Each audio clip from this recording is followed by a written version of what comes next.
Good evening and welcome to California Today. I'm David Lam. Let's take a look at today's stories. A recent court ruling has resolved a long-standing lawsuit between Google and an employee.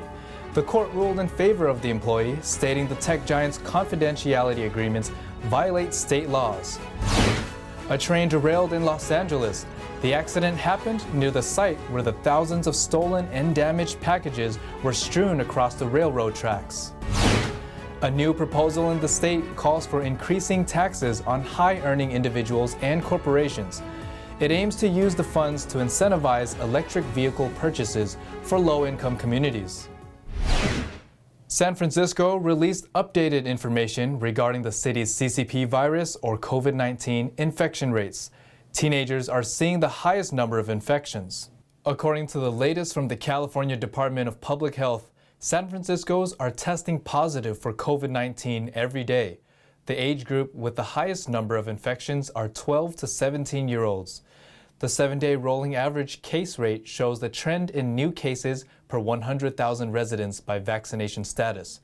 Fully vaccinated residents are seeing an average of 169.5 new cases per week.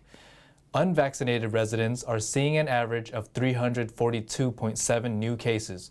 Despite a significantly higher number of cases compared to the same time last year, deaths are much lower. San Francisco listed 165 related deaths in January 2021, while 5 have been reported so far this month. The city notes that no vaccine completely prevents COVID-19 infections. A woman from Fremont is dead after being pushed onto subway tracks at the Times Square station in New York City.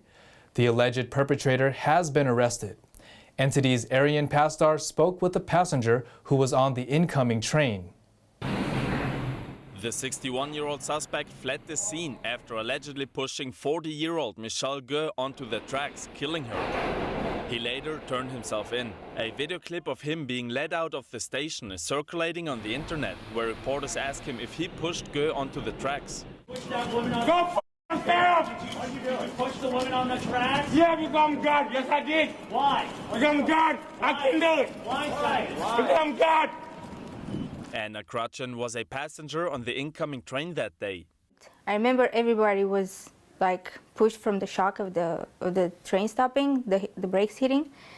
And we waited. We thought that something happened, like another train is in the station already and we are waiting. And then right after, the person driving the train said that it is a customer injured. With you experiencing something like that, are you afraid of taking the train in the future? Is that now in the back of your head, or how are you going to handle that? I actually was afraid before. I was always careful walking next to the platform. So now I'm even more careful. Some call the incident the latest anti-Asian hate crime, but others say the focus should be on mental illness. Do you think this was a mental health problem, or do you think this was a racist anti-Asian attack? I think it's mental issues rather than the discriminations. I think the mental issues. Alan Butt is a care manager and has a social worker's license in Hong Kong. He points out that the suspect also attacked a Caucasian woman earlier. He says people with mental illness should get proper treatment. They need more comprehensive service, especially monitoring their health. Just 1 week before the deadly incident, the mayor and the governor had already talked about this problem. They said they want to get homeless and mentally unstable people out of the subway system and into permanent housing. Arian Pastar, NTD News, New York. The California Superior Court of San Francisco ruled that Google's employee confidentiality agreements are too broad and violate state labor laws. The ruling resolves a long-standing lawsuit that described the tech giant's confidentiality policies as illegal. Here's NTD's Cynthia Kai with more. An anonymous Google employee, only known as John Doe, filed a lawsuit back in 2016. The lawsuit alleged that the tech company's non-disclosure agreements, or NDAs, were illegal and prevented him from speaking about his job to other potential employers.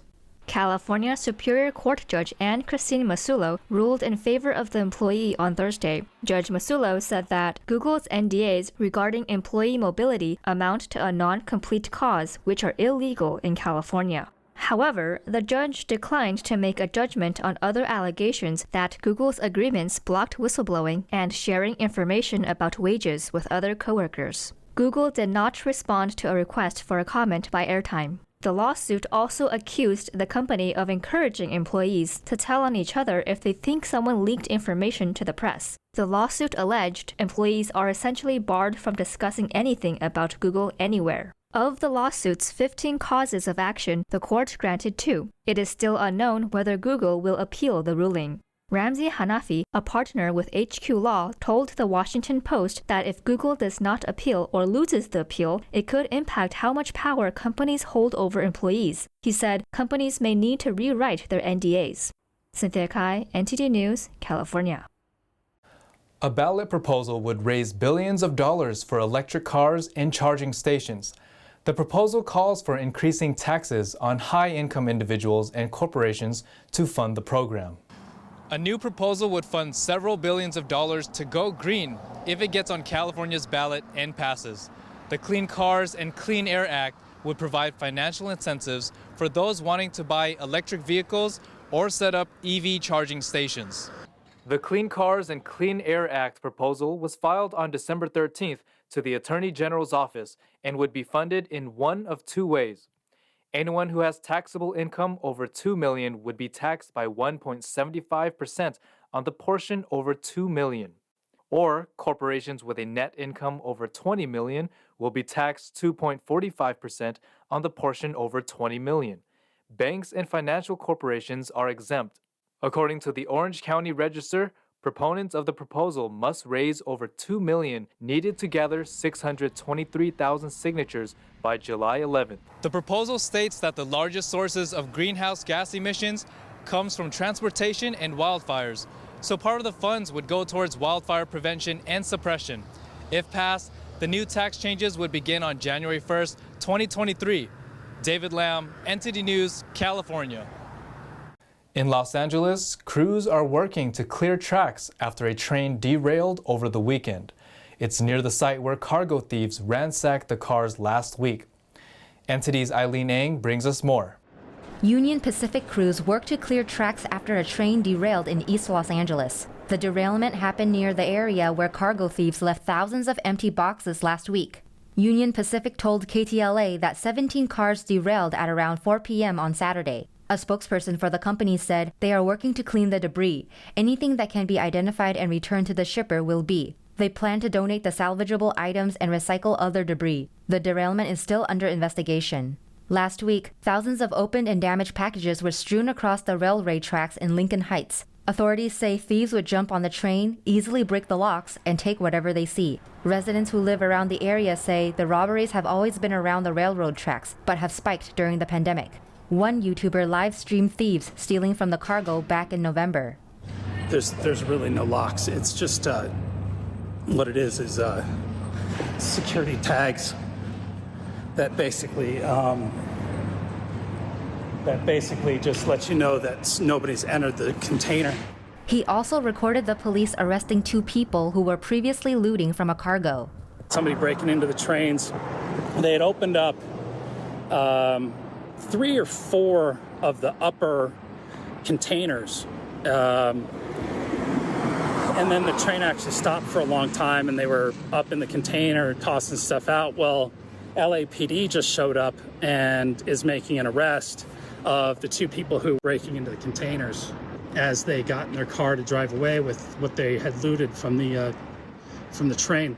In December, Union Pacific sent a letter to the Los Angeles County District Attorney asking for help to ensure consequences for those committing the crimes. It stated the individuals are caught and released in less than 24 hours. The no-cash bail policy is allowing re-victimization to Union Pacific by these same criminals.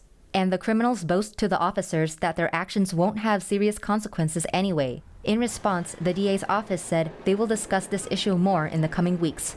Eileen Ang, NTD News, California. A San Francisco organization is registering prospective non-citizen voters for an upcoming recall election. 3 members of the city school board are facing a recall in 1 month. Ahead of the San Francisco School Board recall vote, locals are rallying non-citizens to vote against several board members. On Friday, the Chinese/API Voter Outreach Task Force held a press conference at the Asian Art Museum, saying that they registered 228 new voters, according to KQED. A 2016 charter amendment in the city allows for any non-citizen parent ranging from green card holders to illegal aliens to vote in local school elections. 2 parents began the recall effort to remove 3 San Francisco school board members. The parents' push began during the first pandemic lockdown, citing that school board members did not take action to get kids back in school. Other recall supporters targeted school board member Allison Collins' comments on Twitter, saying she was attacking the Asian community. Early voting starts on Tuesday, January 18th, while the official voting day is February 15th. After the vote, if any of the 3 members are removed, San Francisco Mayor London Breed will have the decision to appoint their replacements. California has seen a population decrease for the first time ever in the state's recorded history. Both the California Department of Finance and moving company U-Haul provided evidence of the exodus. NTD's Jason Blair has more. California's population is shrinking. The Golden State is seeing a decreasing population from reasons ranging from low birth rates to people moving away. Employees from the moving company U-Haul say this is an ongoing trend. California has always been a state, at least in my career with U-Haul, where we've had more outflow than inflow.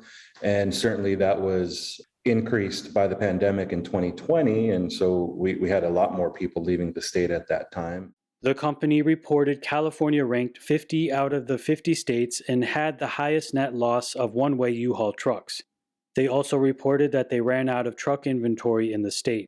Texas ranked number 1, while Florida ranked number 2. We see a lot of growth coming from the East and West Coast. A lot of people moving here from California, New York. We also see a lot of people coming in from the Chicago markets. U-Haul says the ranks are calculated by the number of one-way rentals going in versus going out of the state during a calendar year. Further, according to the California Department of Finance's annual report, California's population declined by 173,000 between July 2020 and July 2021. They also reported a continued trend of more people moving out of the state than in. Out of the state's 10 most highly populated counties, only Riverside, Sacramento, and Fresno counties had positive population increases. For the first time, all 9 San Francisco Bay Area counties simultaneously experienced a decrease in population. The Department of Finance says the principal reasons behind the decrease are the continued decline of births versus deaths and a continued decrease in foreign immigration. They also reported that since 2011, California has had more people moving out than people moving in. The recent report showed a 10-year high of a loss of 249,000 people moving out versus moving in. Jason Blair, NTD News, California. Now to NTD's Thomas Christian for an update on sports.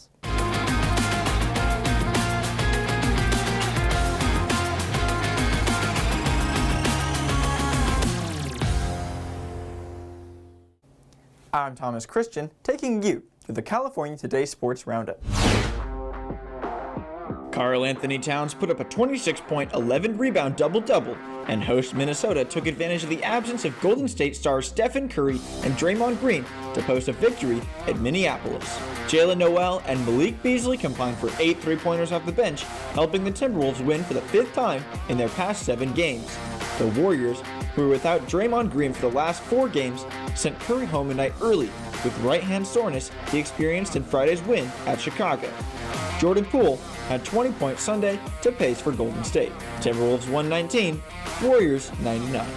Christian Wood posted his 20th double-double of the season, and Eric Gordon converted a teammate's timely offensive rebound into a basket in the waning moments as Houston beat host Sacramento. Wood had 23 points and 14 rebounds, while Kevin Porter Jr. added 23 points and 7 assists to help the Rockets hold on. Houston survived when Jalen Green snagged an offensive rebound after Porter had missed a three-pointer, and Gordon followed with a driving layup with 12.5 seconds left for a 116-112 lead. Green and Gordon scored 15 points apiece for the Rockets, while Garrison Matthews added 17 off the bench, drawing a flagrant 2 on Kings guard De'Aaron Fox that led to his ejection with 8:14 left to play. Buddy Hield scored 27 points on 9 of 16 shooting from the field off the Sacramento bench, while Terrence Davis added 17 and Harrison Barnes 12. Rockets 118, Kings 112. Los Angeles quarterback Matthew Stafford said he is driven to perform at a high level every time he takes the field, and it will be no different when he leads the Rams against the Arizona Cardinals in Monday night's playoff game in LA. Expectations are high for the 33-year-old after the Rams traded quarterback and former first overall pick Jared Goff to Detroit in exchange for Stafford in the offseason. The Rams hoped the veteran Stafford would give the team a better chance of winning their first championship since 2000, and first since returning to LA from St. Louis in 2016. Goff piloted the Rams to the championship game at the end of the 2018 season, but the offense sputtered under the bright lights and lost 13-3 to the New England Patriots. Stafford, who spent 12 seasons with the Lions, was thought to be a more consistent presence under center than Goff, despite owning his own 0-3 playoff record. If Stafford can lead the Rams to the Super Bowl, he will have the advantage of playing it on his home field, as the February 13th game will be held at SoFi Stadium. The San Francisco 49ers will face the Green Bay Packers next week in the divisional round of the playoffs after they upset the Dallas Cowboys 23-17. The 49ers led with a balanced attack through three quarters to go up 23-7 before allowing Dallas to score 10 straight and holding them to 0 on their final two drives. The clock expired on the Cowboys season as quarterback Dak Prescott ran the ball up the middle of the field with 14 seconds left in the game and no timeouts. The clock then expired before the Cowboys could get off another play. The 49ers looked towards Green Bay, another old playoff rival for the Red and Gold. The last time they met in the playoffs was in 2020, where the 49ers won in blowout fashion 37-20. In that contest, quarterback Jimmy Garoppolo famously brought home the W while only attempting 8 passes. As always, I'm Thomas Christian, and thanks for tuning in. And that's all for tonight. You can join us again on California Today every weekday at 8 p.m. If you have any news tips or ideas for our show, feel free to let us know. You can also find us on Twitter and Facebook. I'm David Lamb. Have a wonderful evening.